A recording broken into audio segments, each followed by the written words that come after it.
লোকসভা নির্বাচনে হুগলি লোকসভা কেন্দ্রে বিজেপির লকেট চট্টোপাধ্যায়কে ৮০,০০০ ভোটে হারিয়ে জয়ী হয়েছিলেন তৃণমূল কংগ্রেস সাংসদ রচনা বন্দ্যোপাধ্যায়। এই সময় লোকসভায় চলে বাদল অধিবেশন। সাংসদ হিসেবে লোকসভার এই বাদল অধিবেশনে রচনাকে উপস্থিত থাকতে হয়, কিন্তু তার পক্ষে প্রতিদিন সেই অধিবেশনে উপস্থিত থাকা সম্ভব হচ্ছে না। কিন্তু কেন সম্ভব হচ্ছে না তা নিয়েই এবার মুখ খুললেন রচনা। নেত্রী তথা অভিনেত্রী সঞ্চালিকা এই প্রসঙ্গে বলেন, লোকসভায় যাওয়াটা নির্ভর করে কে কখন কি পরিস্থিতিতে রয়েছেন তার উপর। সেই অনুযায়ী তারা কখন কে যেতে পারবেন তা নির্ভর করে।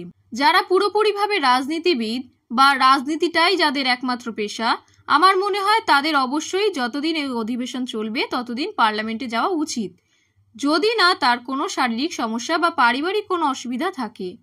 সব ঠিক থাকলে রোজ যাওয়া উচিত। যারা রাজনীতির পাশাপাশি অন্যান্য পেশার সঙ্গে যুক্ত আছেন, যেমন আমাকে দিদি নাম্বার 1-এর মতো 365 দিন সম্প্রচারিত হয় এমন একটি শো করতে হয়। পাশাপাশি আমার নিজের ব্যবসা রয়েছে, তার সঙ্গে রাজনীতিটাও করি, তাই আমাকে সবটা ম্যানেজ করতে হয়। কারণ আমাকে শোটাও চালাতে হবে, কারণ এটা এমন একটা শো যেটা বন্ধ হয়ে গেলে হয়তো আন্দোলন শুরু হয়ে যাবে। আমি তো সেটা হতে দিতে পারবো না। আমার পক্ষে 100 ভাগ হাজিরা দেওয়া সম্ভব নয়, কিন্তু আমি চেষ্টা করি যতটা সম্ভব অ্যাডজাস্ট করে পার্লামেন্টের জন্য সময় বের করতে।